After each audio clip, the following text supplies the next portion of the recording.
Ya. Ok, pues mis hermanos, buenas noches para todos, que el Señor les bendiga. Qué bueno es volvernos a ver, aunque sea a través de este medio, y de esta manera pues poder seguir compartiendo este mensaje tan interesante de la palabra del Señor. En la semana pasada yo sé que quedaron algunas inquietudes y eso es normal. Es normal primero porque a veces hay cosas que no la hemos escuchado, al escucharla quizás en algún momento pues van a crear inquietudes, preguntas, cuestionamientos, y precisamente quiero dejar unos minutos, aunque sé que todo el grupo que estuvo conectado la semana pasada todavía no se ha conectado, cosa que lamento porque así sería bueno inmediatamente responder algunas inquietudes. De cualquier manera, quiero dejar este espacio abierto. Si acerca de lo que vimos la semana pasada hay algunas inquietudes, pues este es el momento para preguntar y de esta manera, pues, tratar las cosas. Recuerden que en lo que respecta a mí, yo no soy el conocedor pleno de lo que dice la Biblia. Jamás he pensado así, jamás lo pensaré. Siempre me sentiré siendo un alumno del Señor, de su palabra, pero siempre trataré de darle respuestas conforme a lo que dice la Biblia, citándole la Biblia, dándole el pasaje bíblico. Si hay alguna respuesta que es un pensamiento mío, siempre lo voy a aclarar. Siempre voy a decir, hermanos, esto es lo que yo pienso en este orden. No puedo mostrar un texto de la Biblia, ya es un asunto de opinión mía, que puede ser cierto, pero que podría yo equivocarme. Así que es importante nosotros señalar esto porque acá lo único que estamos tratando de hacer es de aprender lo que dice la palabra de Dios. Entonces quiero dejar, repito, un espacio. Si usted tiene alguna pregunta, pues vamos a hacerla ahora, porque hoy vamos a continuar cuando ya sea el tiempo adecuado, estudiando el capítulo 8 del libro de Apocalipsis. Así que alguna inquietud que usted tenga. La semana pasada estuvimos hablando acerca de la gran tribulación y de la ira de Dios.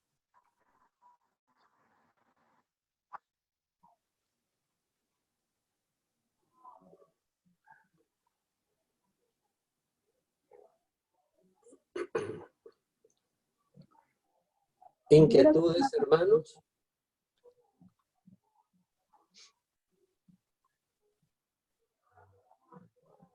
Me gustaría hacer una pregunta. Ok. O sea, en Lucas 21:36 dice, ¿Quién es? ¿verdad? ¿Quién es? Margarita. Ok.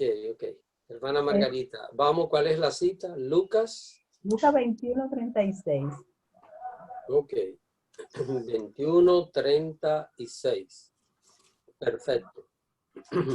Entonces, ¿verdad? Pues en todo tiempo, orando que seáis tenidos por digno de escapar de todas estas cosas que vendrán y de estar en pie delante del Hijo del Hombre.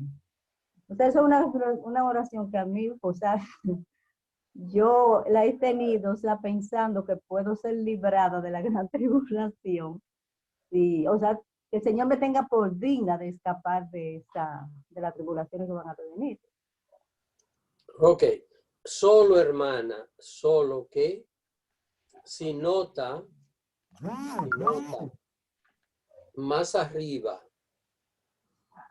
este capítulo viene hablando aquí de todas las cosas que sucederán.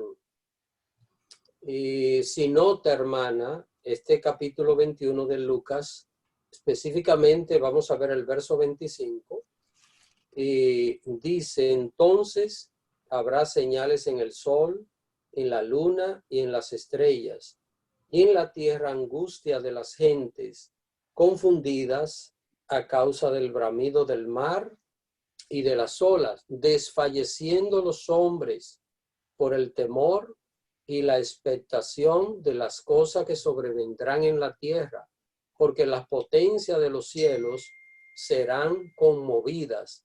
Entonces verán al Hijo del Hombre que vendrá en una nube con poder y gran gloria. Cuando estas cosas comiencen a suceder, erguíos y levantad vuestra cabeza, porque vuestra redención está cerca. Si nosotros leemos esto, dice que primero vienen angustias, primero vienen situaciones difíciles y después es cuando el Señor viene por su iglesia. Así que este verso 36 tiene un contexto. Recuérdense que no podemos, hermanos, nosotros sacar un texto de la Biblia. Tenemos que ver el contexto completo. Este capítulo, igual que Mateo 24, igual que Marcos 13, viene hablando acerca de la venida del Señor. Entonces, precisamente aquí dice que primero van a suceder todas esas cosas y nosotros vemos en este mismo Lucas capítulo 21, dice a partir del verso 13 dice, bueno, del verso 12 dice, pero antes de todas estas cosas os echarán mano y os perseguirán y os entregarán a las sinagogas y a las cárceles y seréis llevados ante reyes y ante gobernadores por causa de mi nombre. Entonces ahí comienza a hablar de todas las cosas, dice el verso 17, y seréis aborrecidos de todos por causa de mi nombre, pero ni aun un cabello de vuestra cabeza perecerá. Es decir, este capítulo viene hablando de las cosas que van a suceder antes de que el Señor venga. Entonces, en este verso 36 que citó la hermana, que lo he enseñado como una oración, me gustó eso que dijo, que ha orado, y yo les recomiendo a todos, oremos para que el Señor nos ayude a que, dice aquí, a escapar de todas estas cosas que vendrán. Es decir, para yo escapar de lo que viene, tengo que estar aquí. Y dice, y estar en pie delante del Hijo del Hombre. ¿Qué Hijo de Hombre? En el verso 27 lo dice. Entonces verán al Hijo del Hombre que vendrá en una nube con poder y gran gloria. Entonces, hermana, perfectamente es una oración que nosotros debemos hacer para que el Señor nos ayude a escapar de las cosas que vendrán. Pero escapar de las cosas que vendrán no es desaparecernos antes de que vengan, es pasar por esas cosas y escapar de todas. Y la verdad es que habrán cristianos que después de pasar por la gran tribulación, muchísimos, no sabemos cuándo exactamente esto va a pasar. Yo espero que sea en nuestra generación, pero de cualquier manera que sea, habrá muchísimos cristianos que estarán con vida cuando Jesús aparezca, habiendo pasado por ese periodo que conocemos como la gran tribulación. Recuerden que todo lo que dice acá es parte de una enseñanza, es decir, Jesús no nos deja algunos versículos para que nosotros los saquemos, sino que debemos ver todo en el contexto para que podamos entender la enseñanza de forma completa. Así que, hermana, de la gran tribulación la iglesia no se escapa de la ira de Dios. Pero la gran tribulación, nosotros, si estamos con vida en ese momento, la vamos a vivir sobre la tierra. Precisamente la parte que debemos entender es lo que es gran tribulación. Es el punto básico. Solo cuando entendemos lo que es gran tribulación, entonces vemos con claridad la enseñanza. Repito, esto lo podemos ver en Mateo 24. Allí habla, uno será tomado y otro será dejado. ¿Y de qué está hablando allí? Está hablando de la venida del Señor. Está hablando de lo que dice antes, después de la tribulación. El sol se oscurecerá, la luna no dará su resplandor. Eso es Mateo 24, 29. Dice, y las estrellas caerán del cielo y las potencias de los cielos serán conmovidas. Entonces aparecerá la señal del Hijo del Hombre. Entonces nosotros seguimos leyendo y los versos que están más abajo, entonces son para la iglesia arrebatada antes de la tribulación o es después de la tribulación, porque la verdad que no hay manera de nosotros poder utilizar unos versículos y sacarlo, pero ¿por qué razón? Cuando viene hablando de una enseñanza. Así que, hermana, repito, hermana, este verso 36 de Lucas 21 es una oración que he enseñado a los hermanos de la congregación a hacer. Orad para que el Señor nos ayude a escapar. Y Dios sabe cómo protegernos en medio de las dificultades. Así como el Señor ha protegido a su pueblo a través de los siglos, también nos va a proteger. Gran tribulación, repito, es persecución contra los fieles del Señor. Gran tribulación no son terremotos, no son guerras. Gran tribulación no son epidemias. Gran tribulación, menciona Mateo, de persecución, y también Marcos lo menciona, dice que es persecución contra aquellos fieles del Señor. No sé, hermana, si esto responde, si tiene todavía una inquietud. Mire, con mucho gusto, yo acá no estamos para llenar un programa que tenemos que terminar un estudio obligatoriamente. También estoy para oír. Yo sé que a este grupo se han unido una serie de hermanos nuevos y yo entiendo estas inquietudes y la verdad que estoy en la mejor disposición de escucharle y también de mostrar con la palabra lo que ella dice. No, está bien, o sea, lo que le digo, o sea, yo he orado, o sea, desde mucho tiempo, o sea, yo siempre he tenido ese versículo de orar para que el Señor me tenga por digna de escapar, o sea, pero como usted dice, o sea, Dios nos va a capacitar a cada uno de los cristianos para pasar por la tribulación, como nos está protegiendo ahora, que nosotros estamos pasando también por muchas situaciones y el Señor nos ha sostenido en medio de esta pandemia. Entonces, pero me dio como esa inquietud, o sea, que la quise preguntar y... Ok, hermana Margarita, lo que es importante es tener claro lo que es gran tribulación, porque yo veo que ahí es donde está la mayor dificultad. Si nosotros podemos entender que gran tribulación, tal y como dice la Biblia, déjenme decirle que esto no es lo que yo quiero decir. Cuando yo leo Mateo 24 y cuando leo incluso aquí Lucas 21, desde el verso 12 en adelante,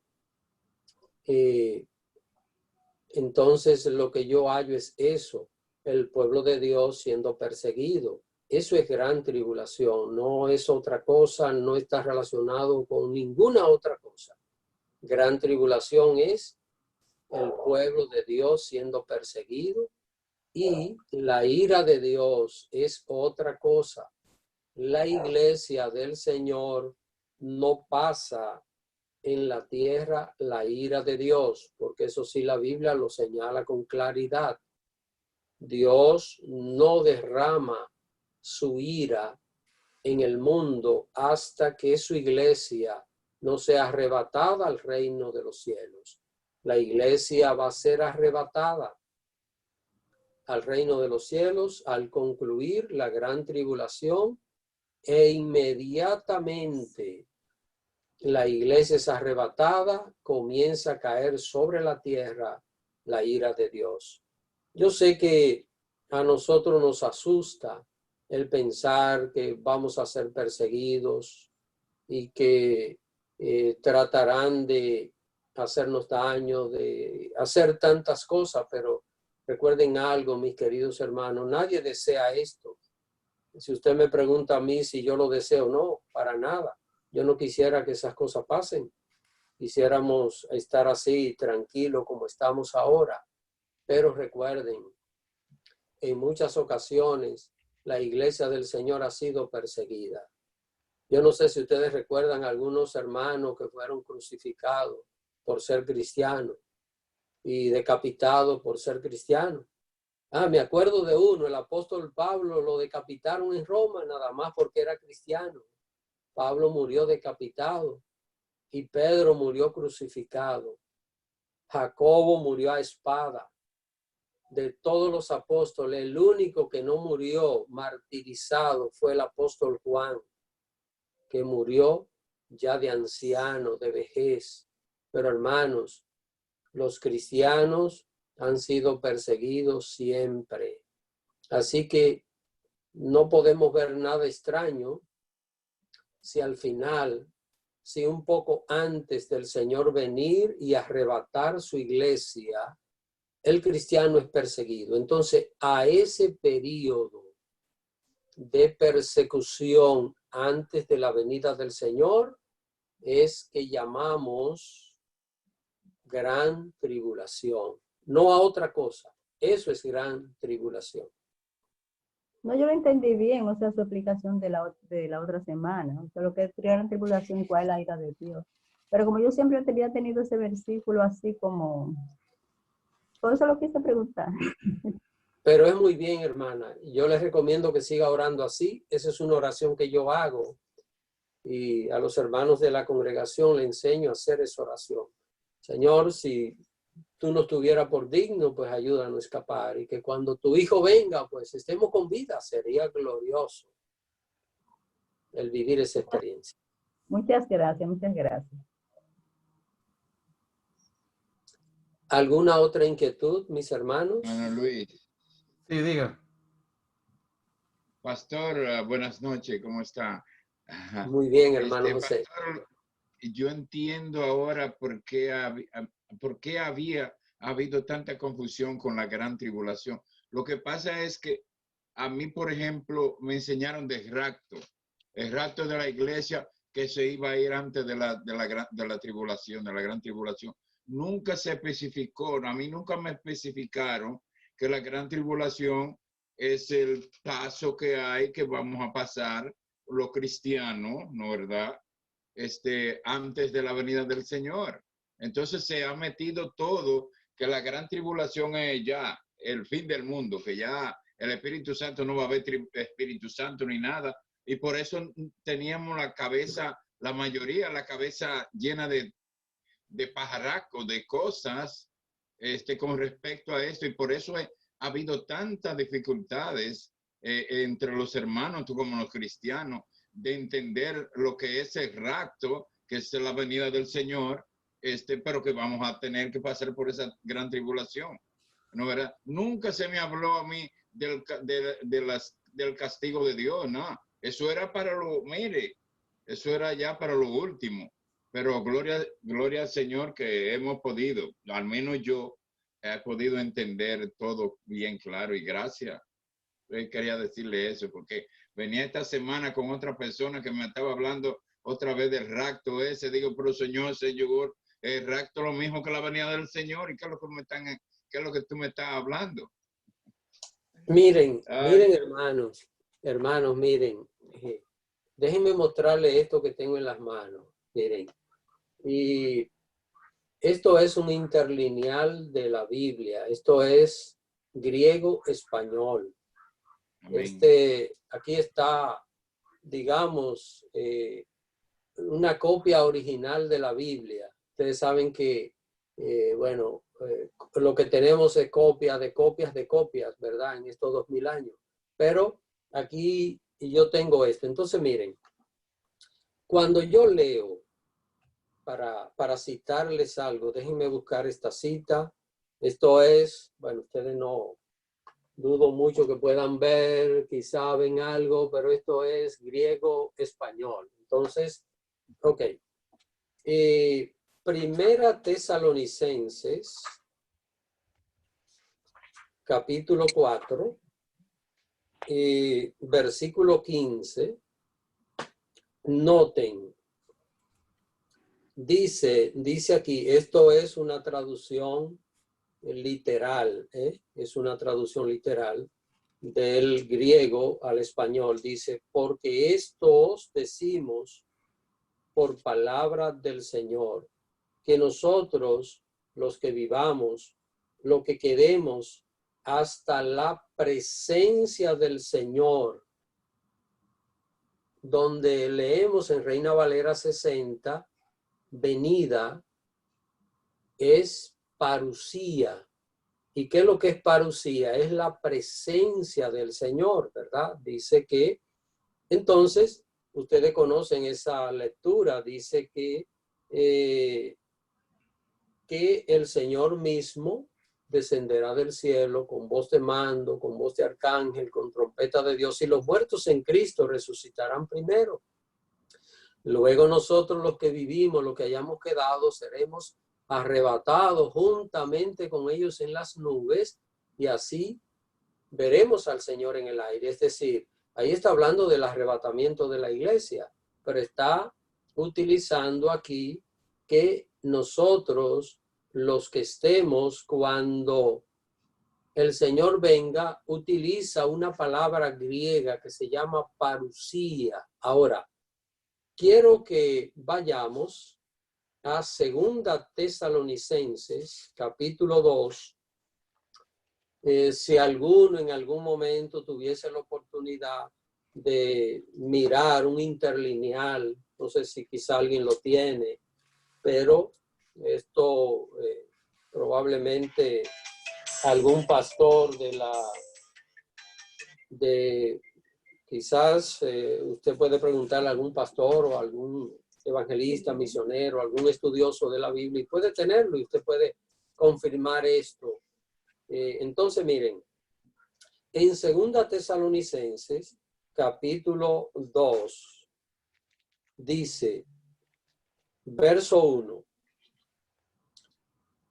ahora requerimos, hermanos, estoy leyendo el interlineal en griego, respecto a la presencia del Señor de nosotros, Jesucristo. Noten, ahí dice la venida, en Reina Valera 60 dice la venida, y aquí está la misma palabra que cita en la primera carta, la parusía.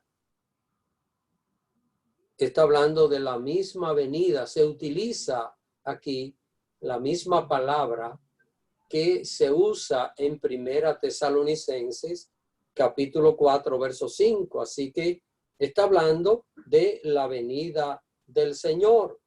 Dice de la presencia del Señor, de nosotros, Jesucristo, y de nuestra reunión conjunta con Él, que no a la ligera sean sacudidos vosotros del modo de pensar, ni seáis alarmados, ni mediante un espíritu, ni mediante palabra, ni mediante carta, como si fuese de nosotros, como que ha llegado el día del Señor. Dice que nadie os engañe de ninguna manera, pues si no viene la apostasía primero y es revelado el hombre de iniquidad, el hijo de perdición. Noten lo que aquí dice, que antes de la venida del Señor viene la apostasía. Dos cosas. Y se manifiesta el hombre de pecado, ese que conocemos como la bestia. Ahí lo dice con toda claridad.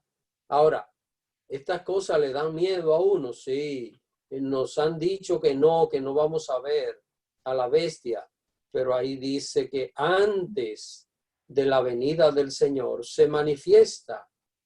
Entonces, ¿qué hacemos, hermanos? ¿Qué hacemos? ¿Estamos contando con algo que no es real? ¿O estamos mirando lo que la palabra de Dios dice. Yo creo que cada uno de nosotros debe de poner atención a estas cosas. Sería triste, mis hermanos, sería triste que estas cosas comiencen a cumplirse y que nosotros estemos desorientados, que no encontremos qué hacer. ¿Por qué? Porque hemos estado esperando algo, pero la pregunta es, ¿dónde está el apoyo bíblico para pensar de esta manera? Miren, quiero hacer una aclaración en cuanto a algo y luego pues vamos a estar estudiando, y si tienen algunas otras inquietudes, pues con gusto la podemos compartir. Pero quiero que usted entienda esto. Si usted quiere, tome nota. Y me gustaría que si usted toma nota de esto, usted investigue, porque es tan importante cuando el cristiano investiga. Y no es lo mismo, hermano, que a mí me dijeron. No es lo mismo decir, a mí me dijeron que yo vi. No es lo mismo decir, no, yo leí en un libro por allá, que hermano, yo llegué a esta conclusión escudriñando lo que dice la palabra de Dios. Entonces, es importante que nosotros entendamos a partir de cuándo se comenzó a predicar el rapto secreto y a partir de cuándo se empezó a enseñar que la iglesia no pasaba en la tierra la gran tribulación. Déjeme decirle que de Jesucristo a esta fecha hacen 2021 años. Hacen 2021 años que el Señor nació. Y la iglesia de Cristo estuvo creyendo todo el tiempo que todas estas cosas iban a pasar. Ahora, ¿cuándo cambió esto? Cambió a partir del año 1830. Si usted quiere, tome nota de esta fecha, año 1830. Esto se originó en Inglaterra. Una hermana llamada Margaret MacDonald, anote este nombre, investigue quién fue Margaret MacDonald, empezó a tener unos éxtasis en unas reuniones y allí comenzó a recibir esas revelaciones del rapto secreto y bueno, y de todas aquellas cosas. Allí comenzó a originarse el asunto, 1830. Pero ¿qué pasa? Esto no tomó forma hasta el año 1863. Anote esta fecha, con un teólogo inglés llamado John Nelson Darby. John Nelson Darby, año 1863. Este teólogo empezó a hablar y a señalar todas estas cosas, todas estas enseñanzas, y este fue el origen de lo que es la enseñanza más difundida en nuestras iglesias. La mayoría de los cristianos, hermanos nuestros, déjenme decirle que el hecho de una persona errar en una interpretación bíblica no quiere decir que sea un falso profeta, ni un falso cristiano. No, hermanos. Estas son interpretaciones. Esto no tiene nada que ver con la vida de santidad, ni con la comunión con Dios. Un cristiano puede estar en desacuerdo con otro con respecto a algunos detalles, pero esto no tiene nada que ver con su relación con Dios. Su vida de comunión con Dios es otra cosa. Pero es importante saber de dónde vienen las cosas. Entonces, este teólogo, John Nelson Darby, año 1863, empezó a predicar todas estas cosas que luego iban a tomar forma como una escuela de pensamiento escatológico llamado el dispensacionalismo. ¿Qué sucede? Que un poquito más adelante sale otro teólogo llamado Cyrus Scofield, la famosa Biblia de anotación Scofield. Déjenme decirles algo. es un secretito, no se lo diga a nadie, pero yo pensaba antes, cuando era un adolescente y un joven, y estando en la juventud, yo pensaba que las anotaciones que tenía abajo la Biblia Scofield eran Biblia, era de la Biblia. Yo después fue que entendí que eso eran conceptos humanos, que esas explicaciones, esas notas que tienen las Biblias de estudio no son inspiradas, son explicaciones muy buenas, que pueden ser muy saludables, pero pueden tener errores. Lo que no tiene errores es el texto, pero cualquier nota en cualquier Biblia de estudio, cualquier nota puede contener errores porque son análisis humanos. Entonces, yo mismo, la verdad que me afanaticé con esas enseñanzas del dispensacionalismo. Esa Biblia Scofield para mí era algo extraordinario y todo lo que decía abajo yo lo creía, y eso fue lo que pasó con millones de cristianos. Se empezó a difundir esas enseñanzas de el rapto secreto y todas esas cosas, y hoy es tan difícil poder mostrarle a un cristiano que en Primera Tesalonicenses, capítulo 4, verso 15, donde habla del arrebatamiento, allí dice que es la venida del Señor. Lo leemos y lo pasamos por alto. ¿Por qué? Porque estamos ofuscados en nuestra mente en que esa no es la venida del Señor, pero allí dice venida. ¿Cómo puedo yo cambiar esto? Dice venida. Ah, pastor, pero que cuando el Señor venga a arrebatar su iglesia, no va a poner sus pies en la tierra, pero ¿y dónde dice la Biblia que lo importante es que Jesús ponga los pies en la tierra? Jesús viene a buscar su iglesia. Y eso es venida. Y está ahí y está en muchísimos pasajes de la palabra del Señor. Así, hermano, que es importante que cuando usted y yo estudiemos la Biblia, y esto yo se lo recomiendo a usted y se lo recomiendo a cualquiera, lea la Biblia primero y luego vea lo que digan los libros. No lean los libros. No busque un libro del hermano Domingo Arias y léalo y apréndase todo lo que yo enseño y luego vaya a la Biblia. Nunca lo haga así. Vaya a la Biblia primero.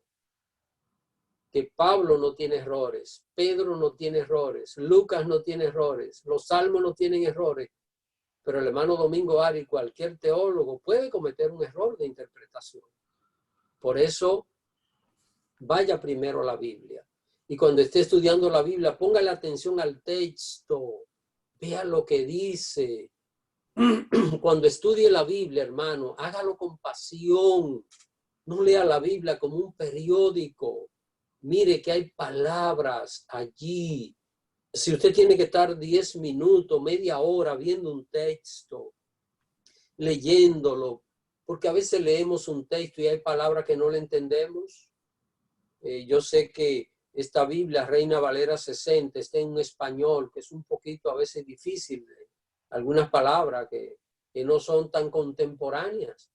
Pero si usted está leyendo un texto y no entiende una palabra, trate de investigar. Busque un diccionario bíblico, busque ayuda. ¿Qué significa esta palabra? Porque si no, usted no va a entender a cabalidad lo que dice el texto. Cuando usted firma un contrato, usted tiene que entender todas las cláusulas.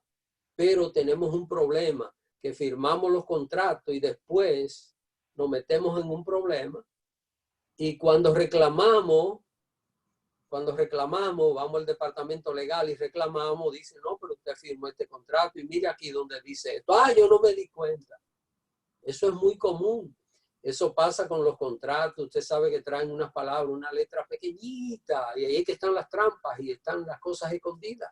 Pero nosotros no vamos a leer 30 hojas de un contrato. ¿Dónde que hay que firmar? Y firmamos. Y a veces hacemos lo mismo con la Biblia, hermano, pero sea exigente con la palabra de Dios. La Biblia dice en el Salmo 119, 105, lámpara es a mis pies tu palabra y lumbrera mi camino. Usted y yo tenemos algo que no lo tienen aquellos que no conocen al Señor. Recuérdese, un inconverso lee la Biblia y no va a entender ni papa. Nada va a entender. ¿Por qué? Porque no tiene el Espíritu Santo.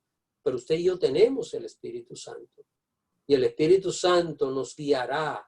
Dice que nos enseñará. Y aunque, déjeme decirle esto, hermano, yo he estado años para entender ciertas enseñanzas de la Biblia. Años para poder entender. Y en el libro de Apocalipsis hay capítulos que me han costado años.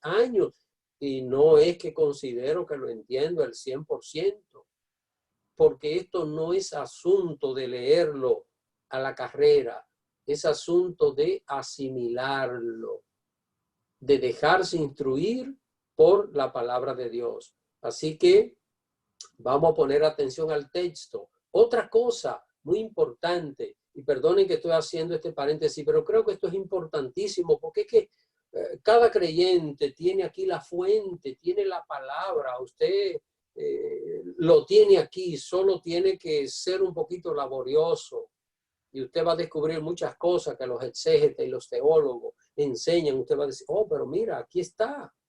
Ahora, otra cosa que es importante es escuchar con atención. Hay un problema que he visto y es que muchas veces una persona está hablando y nosotros estamos pensando en otras ideas, no estamos escuchando lo que la persona dice. Y esto es muy común. Y saben que a veces en los hogares, entre los esposos, se dan una clase de problemas porque mientras uno está hablando, el otro está maquinando otras cosas y ni siquiera está oyendo. Y es importante, hermanos, la Biblia dice que debemos ser presto para oír, poner atención. Déjame ver qué es lo que se está diciendo. Miren, yo recuerdo, y con esto ya dejo el espacio para cualquier inquietud que ustedes tengan. Yo recuerdo que una vez un hermano nuevo estuvo predicando y estuvo leyendo en el libro de los Salmos. No recuerdo ahora el capítulo, la cita bíblica, pero sí me recuerdo el texto porque lo conozco de memoria. Y el texto dice, al que sirve diligentemente a otros dioses, se le multiplicarán los dolores. Y sabe como el hermano decía mientras predicaba, al que sirve diligentemente a otros dioses, se le multiplicarán los dólares.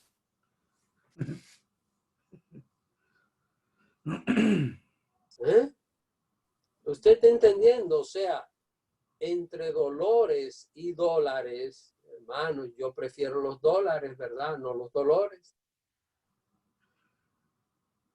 Entonces, detallitos como ese, es importante que nosotros lo miremos inmediatamente. Venga acá, ¿qué es lo que estoy diciendo?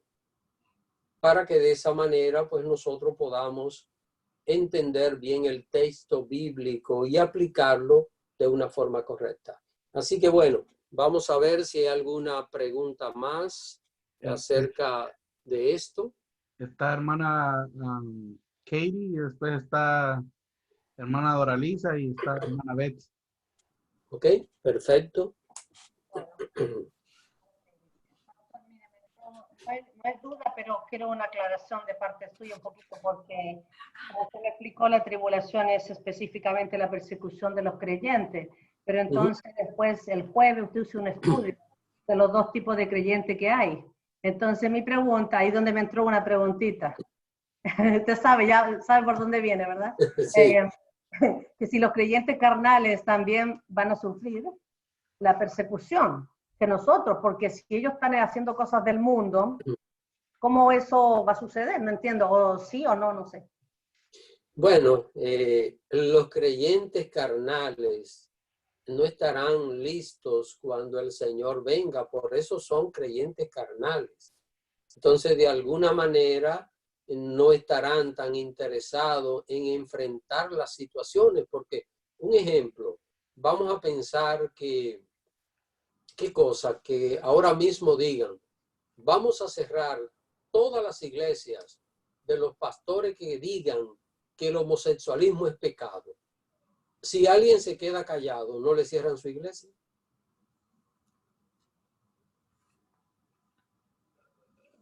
Entonces, entiendo que llegará el momento donde algún creyente, de alguna manera, evadirá ciertas cosas, ciertos compromisos con respecto a Cristo. Y esto, les voy a decir, hermanos, esto es algo que aún en estos tiempos sin persecución nosotros lo vemos.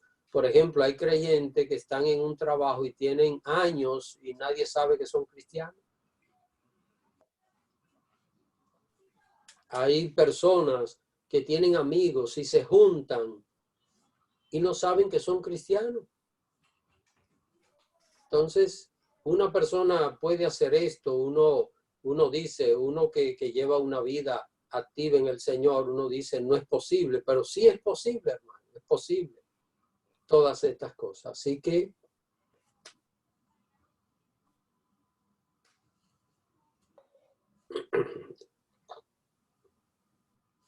hermana Dora, perdón, hermana Doraliza. Bendiciones a todos. Amén. Agradecida por estos estudios. Ya yo llevo un tiempecito.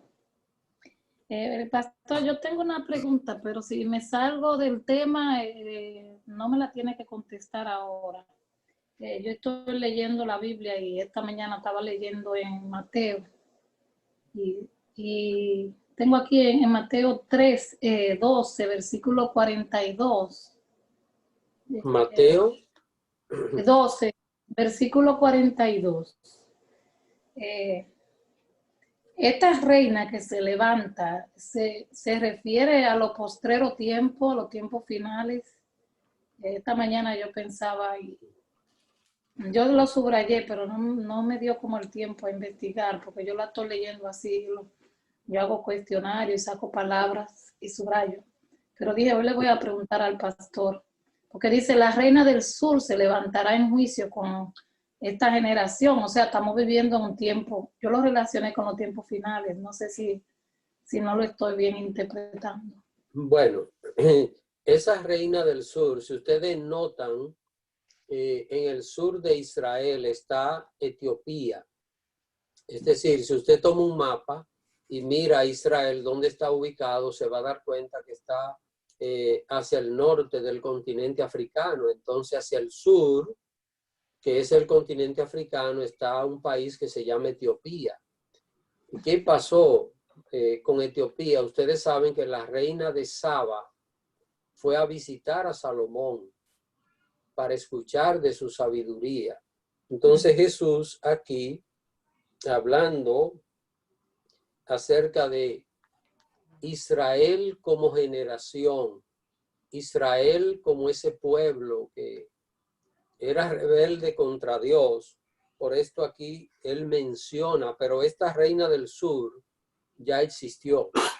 Esta reina del sur fue la reina de Saba. Recuerden esta reina que fue a visitar al rey Salomón para conocer de su sabiduría. Esto está en Primera de Reyes, capítulo 10, versículos desde el 1 hasta el 10. Ahí está la visita de la reina de Saba al rey Salomón. No está bien. Gracias, pastor.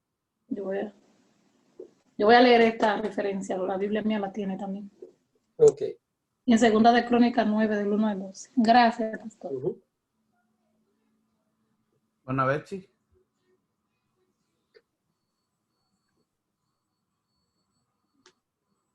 No abrió su micrófono. Ahí sí. Buenas noches, hermanos. Buenas noches, bendiciones a todos. Amén. Pastor, usted dijo que las Biblias de estudio tienen notas y eso, que no podemos confiar 100%, ¿verdad? Porque son humanos los que las han escrito. Mi pregunta es, cuando nosotros estamos estudiando la Biblia, yo uso el diccionario bíblico, yo uso el comentario bíblico. Sí se puede confiar en eso, en esos. Miren, hermanos, usted puede confiar en los comentarios de la Biblia. Quizás no me expresé esto con cierta claridad. Yo tengo Biblia con comentarios y yo la uso. Y yo tengo comentarios bíblicos, diccionarios bíblicos, todo tipo de material. Yo tengo la Biblia así, la Biblia completita. Esto es el Nuevo Testamento en griego, español. Y tengo muchísimo material. A mí me encanta investigar. Pero lo que quiero decirles es que hay diferencia entre el texto de la Biblia y el comentario que aparece abajo. Cuando usted lee un comentario, no piense que usted está leyendo la palabra de Dios. Usted está leyendo un comentario que un siervo de Dios ha hecho. Noten, el texto bíblico usted puede defenderlo a capa y espada, porque es la palabra de Dios. Pero cualquier comentario, cualquier nota al margen, usted puede aceptarla como puede rechazarla, y no están haciendo nada malo. Ahora, cuando rechaza lo que dice el texto bíblico, entonces hay problema. Así que déjeme decirle que es mucho lo que usted y yo podemos aprender leyendo esas notas. Yo las leo, yo consulto a diccionarios bíblicos, pero primero tenemos que ir a la Biblia. No vayan al comentario bíblico primero, vayan a la Biblia. De la Biblia vaya al comentario. El comentario es secundario. La Biblia de estudio, el estudio que trae es secundario. Primario es el texto de la Biblia. Así que es importante hacer esa separación, porque usted puede estar leyendo un comentario y decir, pero yo como que no estoy de acuerdo con este comentario, y usted no está haciendo nada malo. Ahora, cuando usted lee lo que dice la Biblia y usted dice, yo no estoy de acuerdo con lo que dice la Biblia, ahí si usted tiene problemas, y yo también. Pero debemos hacer diferencia entre lo que dice la Biblia y el comentario, es decir, la exposición que se haga, el estudio que se presente. No es lo mismo. No es lo mismo el texto bíblico que un comentario que yo escriba, que escriba usted o que escriba cualquiera. No es inspirado por Dios. No sé si esto está claro. Pastor, los que escriben los comentarios son teólogos, gente estudiosa de la Biblia, que se supone que saben más que uno y que uno quiere aprender, ¿verdad? Uno quiere aprender más de la palabra. Pero bueno, según lo que yo entiendo, pues nosotros debemos pedirle al Espíritu Santo que nos guíe, ¿verdad? A entender esa palabra que está escrita en la Biblia, ¿verdad? Y eso sería lo primero, ¿no? Pastor, lo que el Espíritu Santo le ponga a uno en el corazón que quiere decir lo que está diciendo la palabra de Dios, ¿verdad?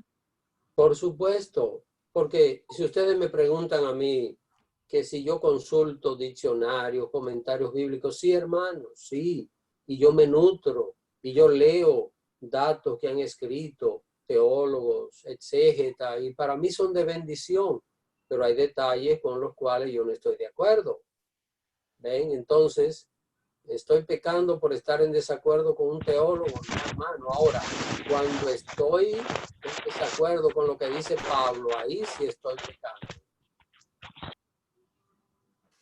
Si estoy en desacuerdo con lo que dice Pedro, ahí sí tengo problema, porque Pedro habló inspirado por el Espíritu Santo. Cuando usted y yo hablamos de la inspiración de la palabra de Dios, hallamos que la Biblia es infalible. Infalible quiere decir que no falla, que no se equivoca.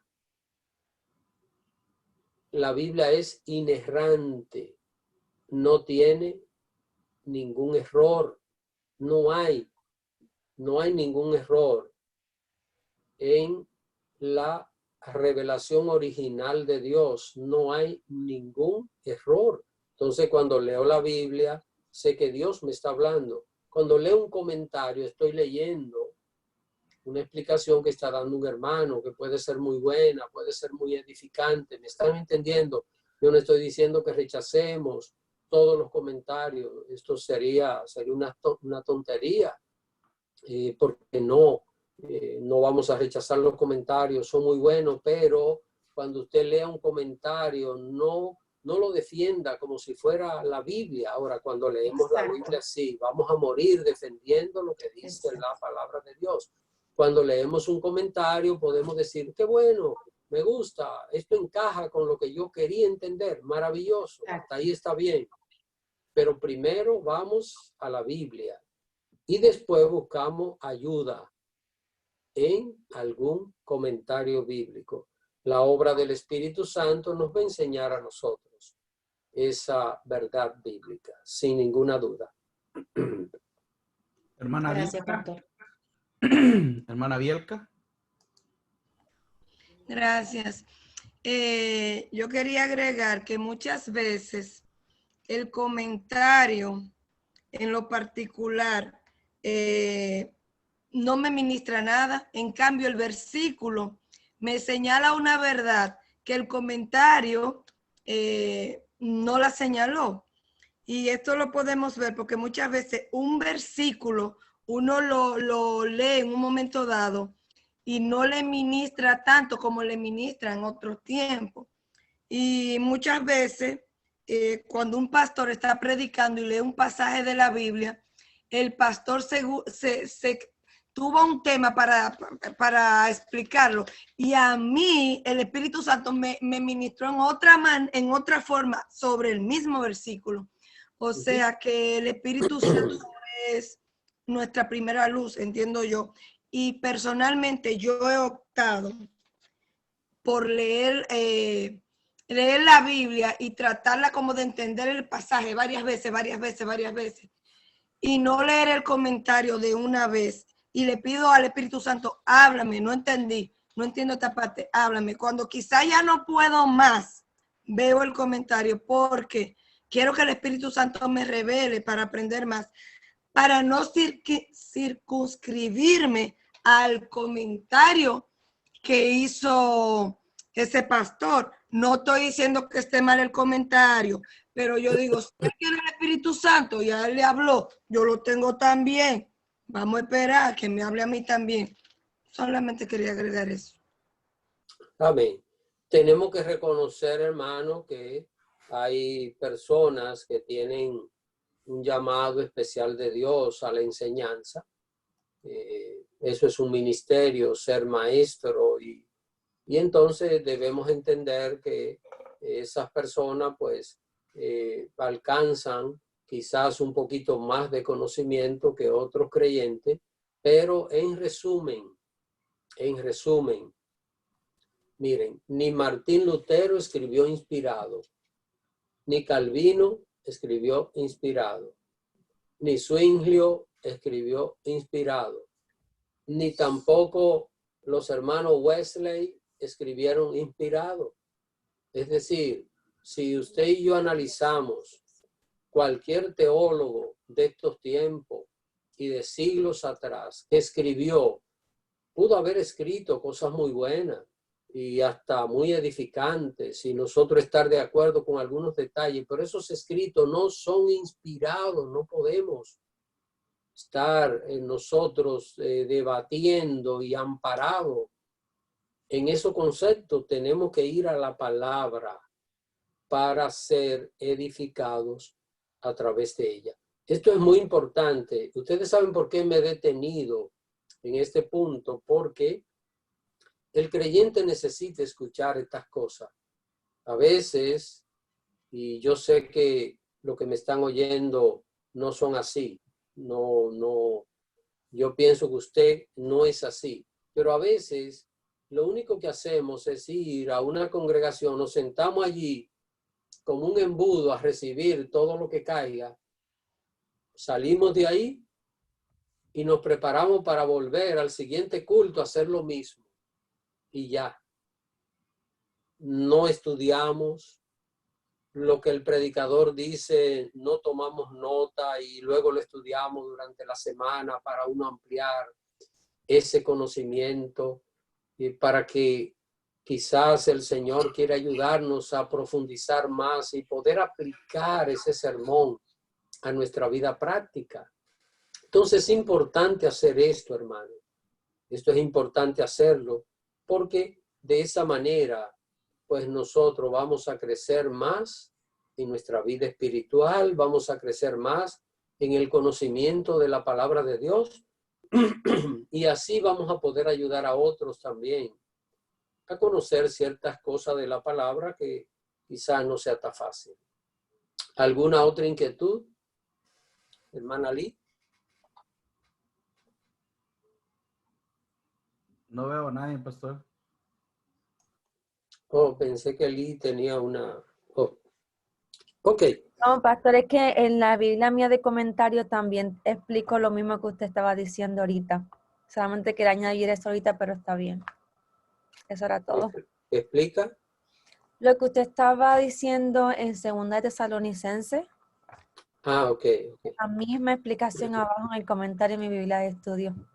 Me parece súper interesante. Gracias. Amén, hermano. Miren algo que yo he experimentado en mi vida. Siempre me ha gustado leer mucho. Desde los 12 años a mí se me despertó una afición por la lectura. Yo recuerdo que un adolescente yo dejaba cualquier cosa por leer un libro. Cuando mi mamá me quería tener trancado en la casa, solo tenía que comprarme un libro. O recuerdo que había una hermana que tenía una pequeña biblioteca en su casa y la hermana me dijo que yo lo único que tenía era que cuidarle los libros y cuando terminara uno ella me daba el otro y yo podía leer todos los libros. Hermanos, a mí me encantaba ir a esa casa porque siempre me ha encantado leer, siempre me ha encantado escudriñar todas esas cosas. Uno tiene que estar enterado de las cosas para estar documentado y cuando habla, poder hablar con propiedad de lo que uno cree. Pero de verdad que la palabra de Dios es algo que es incomparable. No hay manera. Y yo leí el Quijote de la Mancha como en 3 versiones diferentes y siempre tiene el mismo Quijote ahí con sus torpezas. Pero hermano, he leído la Biblia durante muchos años leyendo la Biblia y cada vez aprendo de cosas que yo, texto que me lo sé de memoria, un día abro los ojos y digo, wow, no había visto esto. Entonces por eso hay una sola cosa que yo hago y es que siempre estoy de rodillas a los pies de Cristo. Señor, yo quiero que tú me enseñes. Siempre, Señor, necesito que tú me enseñes. No lo he logrado, como dice el apóstol Pablo, no que ya lo haya alcanzado, sino que prosigo a ver si puedo hacer aquello, dice Pablo en Filipenses, capítulo 3. Y esa debe ser nuestra meta. Siempre escudriñar la palabra de Dios, pero hacerlo con humildad, hermano. Con humildad debemos escudriñar la palabra del Señor, independientemente de cualquier preparación académica que tengamos, cualquier asunto. La palabra de Dios se debe leer con humildad y presentarla también con humildad, porque viene de Dios, no es nuestra. Viene de Dios y si algo conocemos de ella es solo por la gracia de nuestro Señor. Si no hay más preguntas, entonces vamos a ver un poquito. Ya nos queda no nos quedan muchos minutos y yo no quiero alargarme mucho en el tiempo, pero vamos a ver el capítulo 8, o no lo vamos a ver, sino vamos a comenzarlo. Capítulo 8 del libro de Apocalipsis.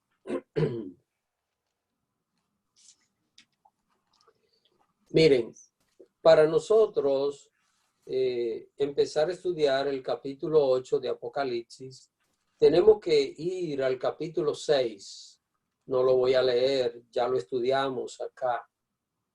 Pero el capítulo 6 está hablando de los sellos. Y si usted nota, en el verso 12 del capítulo 6 dice, miré cuando abrió el sexto sello. Y en el verso 17 termina el sexto sello. Ahora, yo pienso que usted me está siguiendo con su Biblia, ¿verdad? No lo estoy viendo, pero pienso que usted me está siguiendo lo que estoy diciendo. Cuando termina en el capítulo 6, el verso 17, cuando comenzamos a leer el capítulo 7, usted ve que no continúa. No continúa. Debiera aparecer en el capítulo 7 el séptimo sello, pero no aparece. Esto es lo que conocemos en el libro de Apocalipsis como interludio. ¿Qué es esto? Viene hablando la Biblia, pero el Señor introduce esto. ¿Por qué? Porque lo que aparece en el capítulo 7, todo lo que aparece aquí en este capítulo 7, tenemos que insertarlo dentro de algunos acontecimientos que han sucedido en el capítulo 6. El capítulo 6 es el tronco de donde viene todo. Ahí están los sellos. El Señor abre los sellos. ¿Qué dicen los sellos? Lo que usted lee. No es algo que va a aparecer. Ya el Señor abrió los sellos. Estos sellos ya están abiertos. No serán abiertos en el futuro.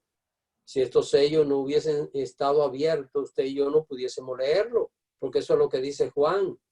En el capítulo 5, Juan lloraba cuando el Padre tenía el libro en las manos. Dice que estaba escrito por dentro y por fuera, pero sellado con 7 sellos. Y Juan lloraba porque nadie podía abrir el libro. Jesucristo abrió el libro. ¿Y cuál es el libro? Es el libro de Apocalipsis, hermano. No es otra cosa. Ahí está. Está revelado. Está abierto a nosotros. Entonces, este capítulo 7 hay que insertarlo en estos acontecimientos, que es lo que podemos hacer. Bueno, este capítulo 7 hay que insertarlo a la mitad del quinto sello. ¿Por qué? Ya nosotros estudiamos esto aquí, así que no voy a repetir el por qué, porque usted debe tener esas notas, porque estudiamos ya el quinto sello y ya tenemos esto claro. Ahora, note que después de ver esto, el capítulo 8 comienza hablando de algo muy interesante. Vamos a ver lo que dice. Capítulo 8, verso 1, así que quisiera por favor que alguien lo lea.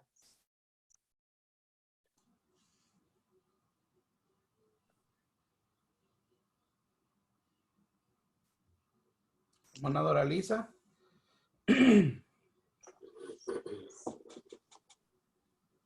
Cuando abrió el séptimo sello, se hizo silencio en el cielo como por media hora. Observen esto, hermanos. Después de este capítulo 7, entonces aquí viene la apertura del séptimo sello, que es el último. Son 7 sellos. Aquí es donde es abierto el séptimo sello.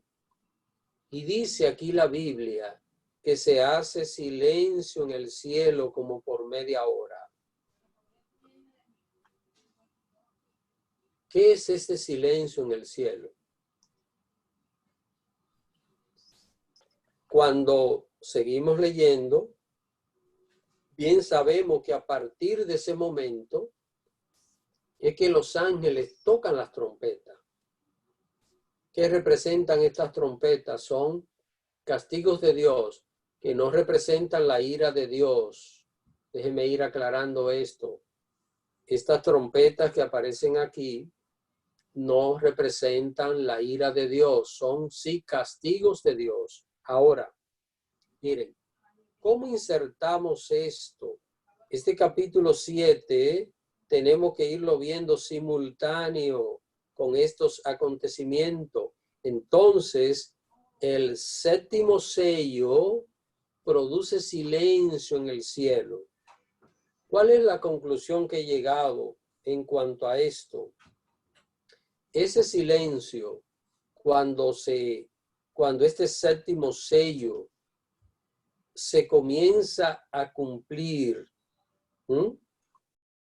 recuérdese, el sello fue abierto, pero todavía no ha comenzado su cumplimiento. Entonces, cuando comienza el cumplimiento, recuérdese que Juan está narrando algo que él vio. Juan está narrando algo que él vio. Juan lo pone en pasado, pero para nosotros todavía esto es futuro.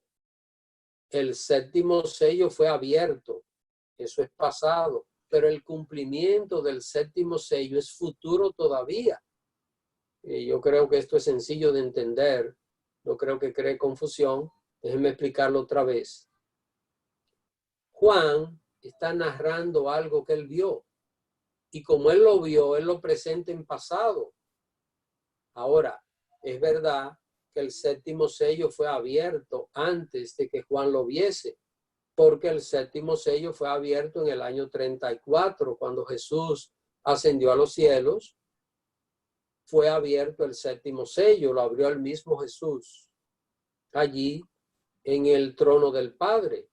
Pero Juan lo vio, la apertura del séptimo sello. ¿Cuándo Juan lo vio? En el año 95, cuando él recibe esta revelación. Ahora bien, lo que va a suceder cuando se comience a cumplir el séptimo sello es que en el cielo, dice la Biblia, va a haber silencio como por media hora, lo que quiere decir que los acontecimientos se van a detener. Las cosas se van a detener. Ahora, en el cielo hay silencio, pero este silencio afecta la tierra, porque recuérdese que esta revelación es para la tierra. Esto no es una revelación para el cielo, es una revelación para la tierra. ¿Dónde nosotros podemos hallar un pasaje que nos refleje este silencio que se va a producir en el cielo cuando comience a cumplirse lo que dice el séptimo sello? Está aquí, está en este capítulo 7, desde el versículo 1 hasta el 3. Allí está. Allí habla sobre el sello de esa multitud que va a ser puesta y que representa ese sello especial de Dios de protección a todos los creyentes fieles. Entonces, mis hermanos, he llegado a esta conclusión. Escuchen bien, he llegado a esta conclusión de que ese silencio que aparece en el capítulo 8, verso 1, concuerda con el tiempo que en la tierra Dios va a estar sellando a través de los ángeles a los siervos de él para librarlos de ¿qué? Para librarlos de esos castigos que Dios va a comenzar a derramar sobre este mundo, que no representan la ira de Dios, son castigos de Dios. Pero esto no es el día de la ira de Dios. El día de la ira de Dios lo vamos a hallar en Apocalipsis más adelante. Pero sí, en este mundo, pues, van a haber ciertos castigos. Dios ha derramado castigo, lo ha hecho a veces sobre ciudades, sobre pueblos, y Dios lo sigue haciendo cuando es su voluntad castigar a la gente, Dios lo hace, pero eso no es parte del día de la ira de Dios. Así que es importante entender esto cuando esto vaya a comenzar a suceder, antes de que los ángeles toquen las trompetas, el Señor va a sellar a los fieles y serán protegidos de todos estos acontecimientos que anuncian las trompetas. Es importante tener esto claro en nuestra mente. Y entiendo que esta media hora de silencio en el cielo corresponde a ese tiempo que en la tierra se estarán sellando los siervos fieles del Señor. Quisiera aclarar, porque probablemente algún hermano está nuevo y no vio cuando estudiamos esto, es decir, nuevo en el estudio, no nuevo en el Evangelio. Quiero aclarar que este sello no es la salvación, es un sello de protección especial de Dios para librar a los fieles de estas cosas que van a producir los ángeles. Son castigos que van a producir los ángeles de Dios, y donde quiera que haya un siervo de Dios con este sello de Dios, allí no va a caer nada. Déjenme ver cómo le ilustro esto. Pensemos que usted está en el barrio, en la comunidad donde usted vive, en el sector donde usted vive, y Dios envía una tormenta. La tormenta destruye todo lo que encuentra a su paso, pero la casa suya queda intacta. Ni siquiera una brisa toca su casa, ni un granizo cae en su casa. Todo alrededor hecho un desastre, pero su propiedad y su vida preservada. Esto es lo que va a estar pasando en estos tiempos, tal y como Dios lo hizo una vez allá en Egipto. Así que si queremos hallar pruebas bíblicas acerca de esto, tenemos 10 plagas en Egipto que el Señor derramó y Él libró a sus siervos fieles. Así que, mis queridos hermanos, este silencio, repito, capítulo 8, verso 1, este silencio como de media hora en el cielo. Quizá alguien dice, pastor, ¿y qué tiempo es media hora en el cielo? Bueno, hermano, yo eso no lo sé. No lo sé y creo que es imposible saberlo. Ahora, puede haber muchísimas explicaciones, pueden hacerse cálculos matemáticos, y yo podría hacerle cálculos a usted, pero esto es sin sentido. No podemos nosotros establecer y decir qué tiempo transcurre en la tierra cuando en el cielo pasa media hora. No podemos argumentar con sentido en base a esto. ¿Preguntas?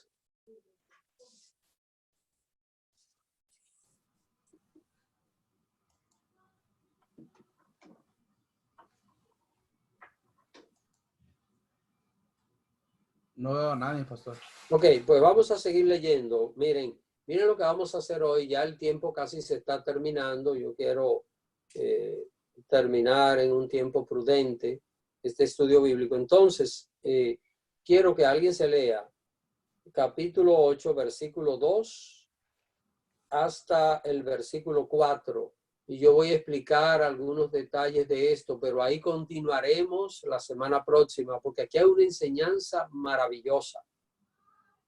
Hay una enseñanza aquí que es importantísima en estos versículos. Así que, por favor, alguien léase los versos 2 hasta el 4.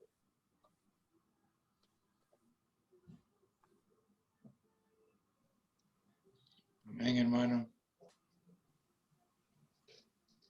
Y dice el capítulo 8, versículo 2, dice: y vi a los 7 ángeles que estaban en pie ante Dios, y se le dieron 7 trompetas. Otro ángel vino entonces y se paró ante el altar con un incensario de oro, y se le dio mucho incienso para añadirlo a las oraciones de todos los santos sobre el altar de oro que estaba delante del trono. Y de la mano del ángel subió a la presencia de Dios el humo del incienso con las oraciones de los santos. Mis queridos hermanos, aquí dice la Biblia que Juan vio a 7 ángeles que estaban en pie ante Dios y se le dieron 7 trompetas. ¿Qué son las trompetas? Miren, si hay un libro de la Biblia que tiene elementos del Antiguo Testamento, es el libro de Apocalipsis. Yo creo que probablemente en cada capítulo usted encuentre, pero una cantidad enorme de elementos que vienen del Antiguo Testamento. Ahora, vamos a ver qué significarán las trompetas. ¿Quiénes tocaban las trompetas antes? ¿Qué elemento representa esto? Y está relacionado con acontecimientos. Recuérdense que cada toque de trompeta produce un acontecimiento. Yo creo que todos se han leído las 7 trompetas y ven que cada una está acompañada de un acontecimiento. Ahora, hay algo importante aquí. Los sacerdotes tocaban trompetas porque había una fiesta judía que se llamaba la fiesta de las trompetas. Era la penúltima fiesta que se celebraba en el antiguo Israel. Ustedes saben que habían 7 fiestas sagradas. La Pascua era la primera, la de las gavillas era la segunda, que se celebraba dentro de la tercera, que es la fiesta de los panes sin levadura. Luego de esto venía la fiesta cuarta, que era el día de expiación, el día de Yom Kippur. Después venía, dejé una por detrás. Vamos a comenzar de nuevo. La Pascua, primera fiesta. La fiesta de las gavillas, segunda. La fiesta de los panes sin levadura, tercera. La cuarta fiesta era el día de Pentecostés, 50 días después de la Pascua. Pero en el mes 10º del calendario judío, entonces se celebraban las otras 3 fiestas. El primero del mes se celebraba el día de expiación, que era la 5ª fiesta judía, y la siguiente, la 6ª, era la fiesta de las trompetas. Ahí los sacerdotes tocaban las trompetas en celebración delante de Dios. Y la última fiesta era la fiesta de las cabañas o de las chozas. Entonces, esto que dice Apocalipsis aquí no está relacionado con las trompetas que tocaba el sacerdote, sino está relacionado con el uso que tenía la atalaya. Ustedes saben que las ciudades antes eran amuralladas y que en ciertos lugares de las murallas había una torre, se conocía como la torre del vigía o la torre del atalaya. ¿Y para qué eran esas torres? Allí estaba un hombre, no era uno solo, pero había alguien día y noche vigilando con una trompeta en la mano, miraba, y si se acercaba una tormenta, se acercaba el enemigo, tocaba la trompeta y la ciudad se preparaba. Es decir, ¿para qué servían las trompetas? Para alertar. Las trompetas tenían un mensaje.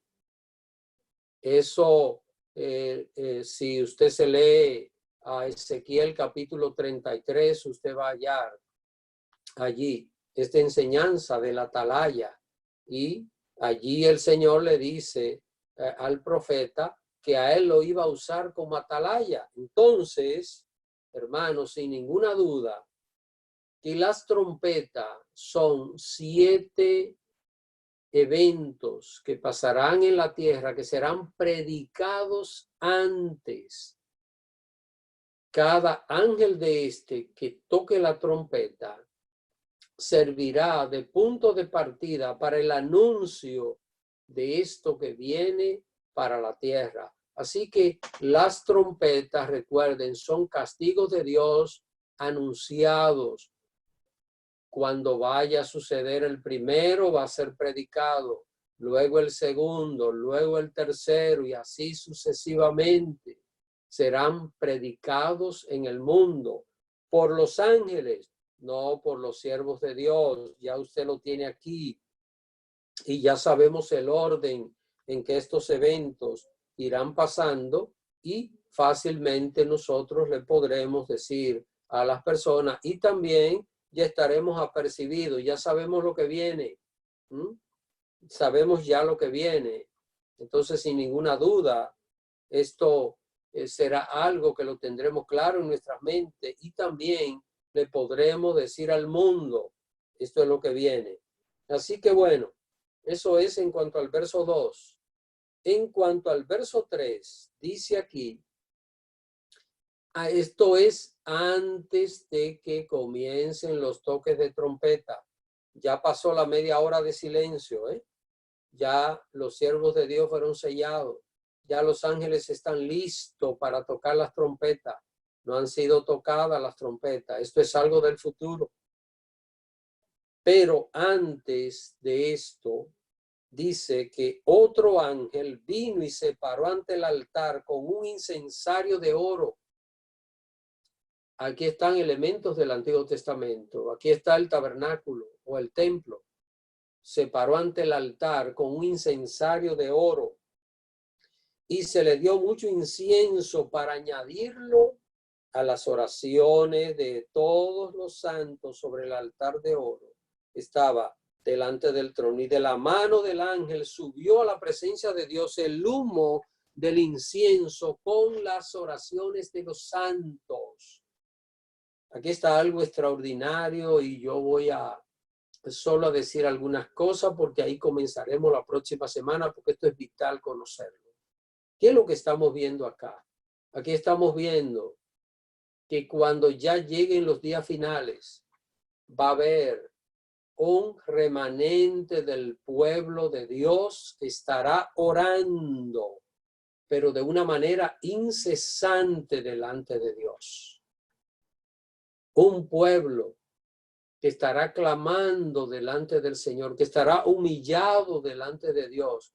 ¿Y por qué ese pueblo estará humillado? Primero, para santificarse más. Segundo, para clamar a Dios por misericordia, porque su iglesia estará entrando cada vez más en apostasía, y el cristiano sabe, ya sabemos cuando esos acontecimientos lleguen, de que Dios estará a punto de comenzar los días finales sobre esta tierra.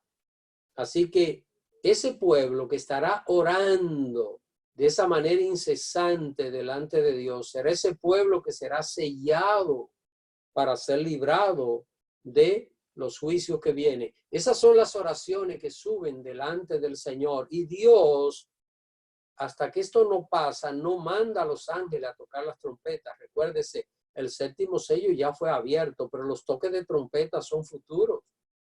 Cada toque de trompeta estará acompañado de un acontecimiento que va a pasar en el tiempo futuro, pero antes de eso, esa nube de oración sube a la presencia de Dios. Y yo quiero terminar, hermanos. Hace un rato una hermana dijo algo muy bonito, y es que ella ora para que el Señor la libre de todo lo que viene y estar en pie delante de el Hijo del Hombre cuando venga a buscar su iglesia. El pueblo fiel de Dios de los últimos tiempos se va a caracterizar por una cosa común, independientemente de la denominación. Esto no tiene que ver nada con denominación, esto no tiene que ver nada con cierto tipo de congregaciones. El pueblo fiel de Dios va a sentir cada vez más un deseo de orar. Será un deseo entrañable de orar, de humillarse delante de Dios, de vivir una vida de oración. ¿Y sabe lo que va a pasar? que esas son las oraciones que en su debido momento van a subir a la presencia de Dios y que van a servir como ese soporte para que Dios, ese pueblo que está orando incesantemente, y yo voy a comenzar a hablar de esto en la próxima semana, solo estoy resumiendo, pero voy a hablar de ese movimiento de oración que es tan vital y que es señal ya de los últimos tiempos. El Espíritu Santo despertará. Recuérdese, aquí no estamos hablando de denominaciones, estamos hablando del pueblo de Dios. El pueblo de Dios es la iglesia del Señor en todas las partes. Esto no tiene nada que ver con una denominación sí y otra denominación no. Son los lavados con la sangre de Cristo. El Señor tiene un remanente fiel en todas partes. Dios lo tiene, que ama a Dios de corazón. Y el Señor va a ir haciendo a través de su Santo Espíritu que esa intensidad de oración se esté incrementando hasta que el pueblo de Dios pueda llevar una vida de oración, una dependencia de Dios de forma completa a través de la oración. Entonces se va a cumplir esta parte que dice aquí la palabra del Señor. La próxima semana voy a comenzar aquí mismo y voy a estar hablando de lo que más me gusta, que es acerca de este movimiento de oración que es tan importante en todo lo que tiene que ver con los días finales. Déjeme decirle una cosa, que más que el conocimiento de las cosas que van a venir, es importante la preparación espiritual para estar listo en lo que viene. Usted y yo no tenemos la capacidad, tenemos que buscarla del Señor. Tenemos que acudir a Él, pedirle a Él, Señor, santifícame. Señor, ayúdame a enmendar. Me equivoqué hace unos años, no importa. Me levanté y quiero serte fiel. Dios quiere que su iglesia entienda esto en estos tiempos. ¿Por qué? Porque el Señor quiere que todo su pueblo sea de este grupo que está acá, que son muchos, no son pocos, porque son en toda la tierra, orando al Señor, y esa oración va a subir como una nube de incienso. Esto es simbólico, el incienso, al trono de la gracia de Dios. Quiero dejar este espacio, ya he concluido por hoy. Quiero dejar el espacio